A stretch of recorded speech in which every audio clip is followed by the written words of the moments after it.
Good morning, class 8th. In today's worksheet 32, I am going to teach about you the topic prepositions. So, बच्चा, what is the literal meaning of topic prepositions? Preposition means अगर आप इस word को divide करते हैं तो ये दो पार्ट्स में आता है, प्री प्लस पोजीशन, मतलब जो किसी के आगे आकर के उसकी पोजीशन लगाता है, बताता है. तो prepositions का मतलब होता है प्लेसिंग बिफोर. ठीक है, प्लेसिंग बिफोर मतलब किसी को पहले रखना. Prepositions are usually place before a noun और ए प्रोनाउन. ये आमतौर पे किसी नाउन या प्रोनाउन के आगे लगती हैं. आइए आज की हम जो वर्कशीट है इसमें हम लर्न करेंगे प्रेपोजिशन ऑफ प्लेस. बेटा आपने बहुत सी प्रेपोजिशंस पढ़ी हैं, ऑन, एट, इन, एटसेट्रा. तो आज हम जिसके बारे में पढ़ेंगे वो है preposition of place. So the first one, देखिए there is a bird shown. एक बर्ड शो किया गया अलग अलग कंडीशन में. तो सबसे पहली वाली कंडीशन है ऑन. जब आप कोई चीज़ किसी दूसरी चीज़ के ऊपर रखी हुई है ना, तो जो टर्म यूज़ होती है वो है ऑन. नेक्स्ट है इन. जब कोई चीज़ किसी चीज़ के अंदर एग्जिस्ट कर रही है, like if we are sitting in a room, तो we will use the term in. ठीक है. ओवर, मैंने अभी पहले भी आपको बताया था कि जब कोई चीज़ किसी चीज़ के ऊपर से जा रही है तो उसके लिए ओवर, जैसे एरोप्लेन है फ्लाई करता है ना, अब हमारे सर से टच होके तो नहीं जाता, तो इसके लिए ओवर वर्ड आता है. और अंडर, जैसे कोई बच्चा अगर किसी टेबल के नीचे छुप जाता है तो we use the term under, नीचे. नेक्स्ट है फार. फार होता है दूर और नियर होता है नज़दीक. अप होता है ऊपर और डाउन होता है नीचे. ठीक है, simple.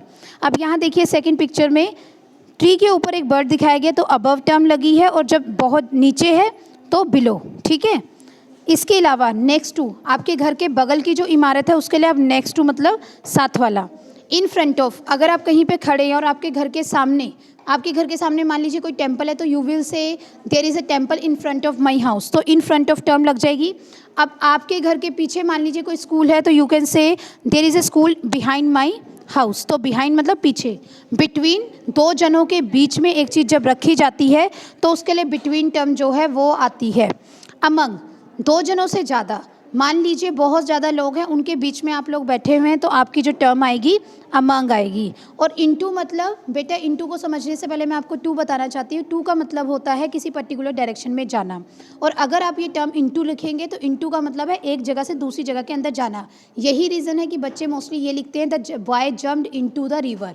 The boy jumped in the river नहीं आता, इनटू मतलब रिवर की डायरेक्शन में, रिवर के अंदर गया है. तो these are the prepositions for today.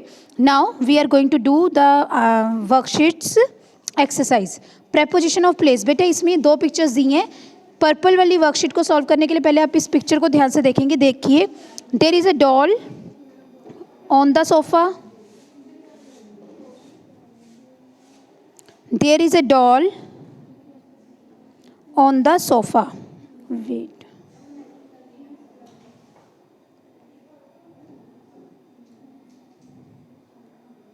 Okay. So the answer would be on.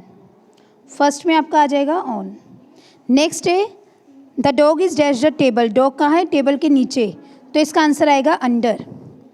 Next, the lamp is dash the sofa. Lamp कहाँ है? पीछे. किसके पीछे? सोफा के पीछे, तो आंसर आएगा बिहाइंड. ठीक है. There is a vase dash the ball. Vase कहाँ पे है? बॉल के पास है, तो यहाँ पर आंसर आपका आएगा नियर, नज़दीक. नेक्स्ट है the umbrella is dash the cushion. Umbrella कहाँ है? कुशन के बीच में, तो ये होगा आपका बिटवीन. नेक्स्ट, ग्रीन जो वर्कशीट है इसमें the farmer picture is dash the sofa.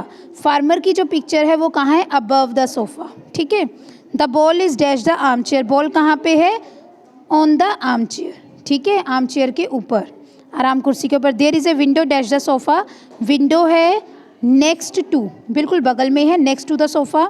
There is a lamp dash the sofa and the armchair. Lamp कहाँ पे है? सोफा और आर्म चेयर के बीच में, तो आंसर आएगा बिटवीन, दो चीज़ों के बीच में. The robot is dash the bed. Robot कहाँ पे है? यहाँ पर आपका आ जाएगा on the bed. So that's all in today's worksheet. Thank you. Stay home, stay safe.